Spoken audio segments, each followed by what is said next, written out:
Halo netizen, sekarang kita ada Toyota Is tahun 2004. Dan ini mobilnya lagi mau dijual sama pemiliknya nih di 110 juta rupiah. Nanti untuk kontak personnya bisa lihat di description di bawah aja. Oke, seperti biasa kita akan masuk ke dalam interior dulu.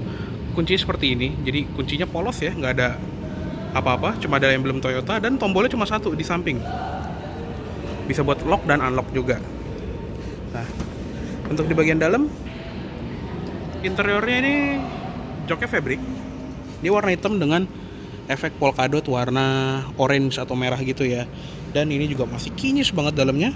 Untuk di pengaturan jok pengemudi dia bisa naik turun, ada height adjusternya di sini, dan ini beneran height adjuster, bukan yang dudukan bawahnya dong yang ngetilt. Terus ada recline sama ada sliding.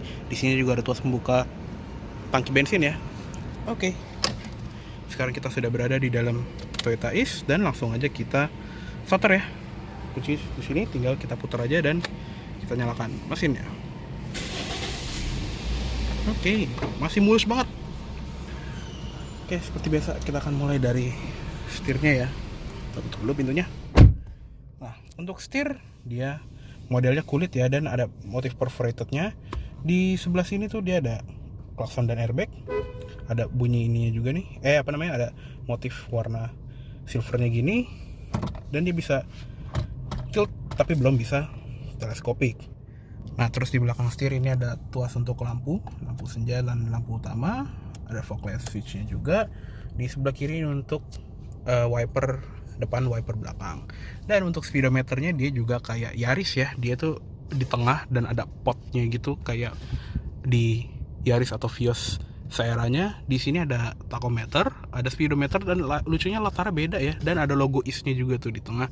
Dan khas mobil JDM dia top speednya 180 km/jam. Di bawahnya ada fuel gauge dan ada layar digital kecil untuk jam digital, gear indicator, sama odonya. Ini odonya baru 68.400 km. Ada trip A, trip B, dan balik ke odo lagi, sama yang ini untuk ngatur jam. Oke, lanjut ke sebelah kanan. Di sebelah sini tuh ada ventilasi AC yang bentuknya kayak bulat gitu, dan bulatnya bukan kayak bulat aftermarket atau bulat-bulat mainstream kayak di Agia gitu ya. Bulatnya beda, bagus, khas JDM gitu. Di bawah sini ada tempat naruh koin, ada switch pengaturan spion tapi belum pelipatan elektrik ya. Serta dia juga sudah ada headlamp leveling. Terus di bagian bawah sini juga ada kayak open storage gini yang bisa buat naruh ini nih, kayak buat naruh tong-tol. Ini bisa naruh di sini, dan ada kotak sikring di sini. Ada tuh pembuka kap mesin di bagian sini, dan untuk pedal juga khas mobil Jepang, cukup normal, dan ada semacam gundukan untuk footrest gitu di sebelah kiri. Untuk di door trim dia plastik ya, dia sini, tapi yang di bagian tengah sini tuh ada kayak panel motif perforated gitu, kelihatan kan? Handle-nya warna hitam, ada window lock, central lock, dan sudah all auto power windows. Di bagian bawah juga ada door pocket tapi nggak ada cup holder ya, jadi kecil banget ini. Serta ada speaker di bagian sini. Untuk tweeter dia belum ada ya. Terus di bagian atas ada grab handle, seatbelt udah ada, height adjuster, dan untuk sun visornya nih banyak tulisan-tulisan Jepang ya, karena ini mobil yang dari Jepang, JDM gitu ya. Dan ada sun visor dengan vanity mirror di sebelah pengemudi. Ada spion tengah, tapi ini udah dipasangin kayak aftermarket spion tengah yang bisa lebar gitu modelnya, tapi yang aslinya ini udah ada manual dimmingnya. Lampu kabin sudah diganti LED. Terus sun visor kiri dia polos ya, nggak ada cerminnya. Ada grab handle lagi, dan sama seatbelt yang sebelah kiri juga bisa di adjust ketinggiannya. Nah, lanjut ke tengah, dia juga ada head unit yang OEM-nya, jadi masih asli dari baru. Dan karena ini versi JDM-nya ya, dia tuh maksimal frekuensinya 90,0 FM, jadi nggak bisa dengerin stasiun yang di atas 90,0 FM. Jadi kalau di next tuh dia akan balik ke 76.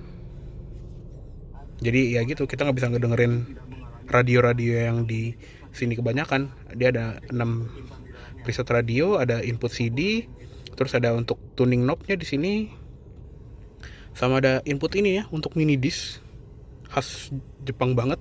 Ada input disk, mini disk, FM, AM. Terus ada ini juga nih di bagian bawahnya, tombol-tombol untuk kayak tombol hazard.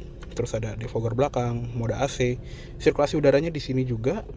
Dan untuk AC-nya juga ini udah menggunakan full sistem climate control ya, walaupun masih manual tapi udah ada heaternya, udah ada pendinginnya, dan arah AC-nya juga lengkap. Ada fan speed 4 level, serta di sini juga ada indikator untuk passenger seat belt. Nah, di bagian bawah sini juga ada storage yang cukup lucu ya. Kalau misalnya yang ini kan kayak oven gitu loh. Jadi kalau misalnya ini dibuka pintunya, kita buka pintu. Nah, dia tuh kayak ada ambient light gitu di dalamnya. Dan ini juga cukup dalam ya tuh. Lucu ya, kayak oven yang lagi manggang gitu ceritanya. Terus di bagian bawahnya ada tempat penyimpanan lagi yang sekitar ukuran single din head unit gitu. Di bagian bawahnya lagi ada ya tempat penyimpanan lagi. Terus untuk cup holder ada 2 di depan, dan untuk transmisi dia 4 speed automatic torque converter ya. Ada posisi drive 2 dan ada low gearnya juga. Terus ada overdrive switchnya di sini. Terus ada parking brake. Di sini juga ada tempat penyimpanan buat barang-barang, dan di glove box cukup lega. Dan di bagian sini juga ada tempat penyimpanan bol di bawah ini ya, di bawah glove box, serta ada itu tuh khas mobil Jepang, ada flare atau apa sih yang biasa buat itu, buat kalau misalnya kita lagi bahaya kita nyalain ya, pokoknya itulah. Oke, kayaknya untuk di bagian depan sih segitu aja. Yuk sekarang kita lihat ke kabin belakangnya. Oke, sekarang kita akan masuk ke kabin belakang dari Toyota Ace. Nah, ini adalah posisi nyetir gue tinggi 170 cm, dan di belakang itu masih ada sekitar 4 jari ya untuk legroom, jadi masih oke lah. Dan di bagian bawah jok depan itu juga kosong banget, bisa selonjoran sampai depan banget ini tuh.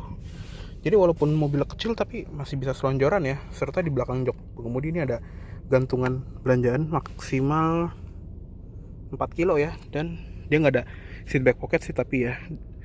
Terus kalau misalnya diperhatiin ya, di mobil ini tuh nggak ada power outlet tuh. Dari tadi di depan nggak ada, di sebelah situ nggak ada, di tengah-tengah juga nggak ada. Jadi nggak ada buat ngecas ya. Memang zaman dulu kan orang nggak ada yang gadget freak ya. Lanjut ke door trim belakang, sama seperti di depan, plastik, tapi ada motif perforated di sini. Dan tadi ya sudah auto power windows. Nah, di bagian bawah sini juga ada speakernya lagi, handle tapi warna hitam ya, belum ada krom-kromannya. Di sini ada seat belt 3 titik, ada grab handle dan ada gantungannya. Terus di belakang ini juga ada lampu kabin lagi yang bisa sebagai lampu apa namanya ini, lampu bagasi.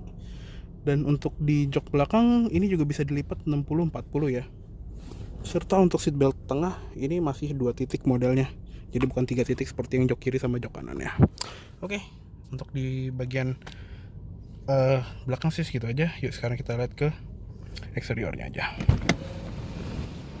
Oke, sekarang kita lihat ke ruang mesinnya yuk.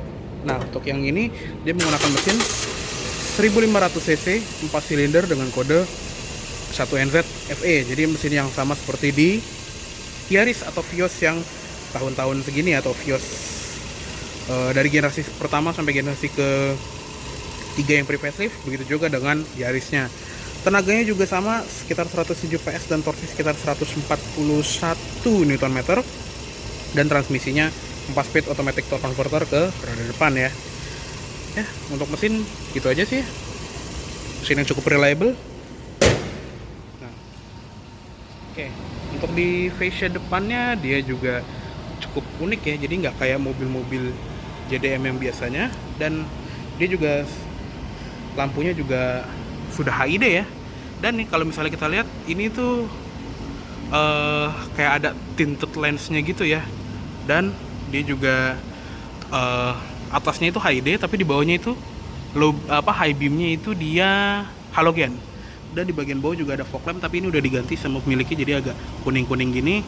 Serta di bagian bawah juga ada aksen aksen warna hitam gitu, mirip-mirip underguard.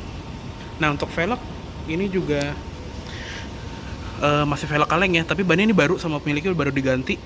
Ini bannya Hankook Kinergy Eco yang berukuran 185 65 R15. Kalau kata pemiliknya ini naik satu step ya, jadi aslinya katanya 185 60, tapi di sini jadiin 185 65. Rem depan sudah disc brake dan ini juga kata pemiliknya udah diganti ya, kayak engine mounting, link stabilizer, bushing itu semuanya udah diganti. Jadi ini berasa seperti mobil baru lah kurang lebih.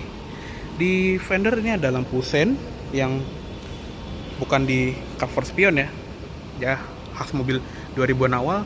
Dan kalau kita lihat dari samping juga ya mirip-mirip hatchback biasanya ya. Dan ada yang cukup unik di kacanya. Jadi kalau ini kan kelihatan kayak ada kaca film ya, tapi sebetulnya yang kaca depannya itu sudah menggunakan kaca yang model chromax. Jadi kalau misalnya dia kena cahaya UV atau ultraviolet, dia itu akan berubah jadi hijau. Cuma ini udah di kaca filmin sama pemiliknya, dan kaca belakangnya itu juga sudah menggunakan privacy glass. Cuma ya seperti yang gue bilang tadi, dia tuh ada kaca filmnya nih di sini nih. Tuh aslinya ini udah gelap, jadi ini nggak perlu kaca filmin lagi. Nah untuk kaca filmnya juga dipakainya kayak Vicul ya. Nah, untuk di bagian belakang lampunya dia masih serba halogen ya. Dia lampu senja, ada lampu rem, lampu sen, dan ada lampu mundurnya di bagian situ. Di sini ada emblem East, serta di kaca belakang juga modelnya kayak wrap round gitu ya, dari pilar C muter sampai ke pilar C yang di sebelah kiri. Ada spoiler juga di sini dengan high mount stop lamp, ada antena model short pole juga. Dan untuk bagasi yuk kita buka. Dan karena ini sama ownernya udah diganti yang lebih fresh ya shock bagasinya, jadi ini kayak bagasi elektrik nih. Kalau dibuka tinggal tarik dikit, set, tuh masih baru shocknya, jadi kenceng banget. Nah seperti ini bagasinya. Jadi dia tuh kayak ada semacam dua level storage ya. Ini yang level satunya, terus ini level yang keduanya. Dia ada tempat untuk toolkit, mata derek, serta untuk dereknya sendiri tuh dia ada di sini, dan ada ban serep space savernya. Jadi dia tersimpan dengan rapi. Di sebelah kanan juga ada gantungan, begitu juga di sebelah kiri. Dan untuk jok bagasinya, jok belakangnya maksudnya ya, dia bisa dilipat 60-40 dan rata lantai sampai ke tengah situ. Jadi lega banget ya. Oke, yuk kita tutup. Cuma ini karena shocknya masih baru, jadi berat banget. Oke deh. Oke, cukup segitu dulu untuk review dari Toyota East tahun 2004 ini. Mohon maaf apabila ada salah kata-kata dalam penyampaian review. Dan tadi ya, mobil ini lagi dijual sama ownernya di 110 juta rupiah. Nanti untuk kontak personnya bisa lihat di description di bawah aja. Oke, terima kasih banyak telah menonton. Sampai jumpa di video selanjutnya.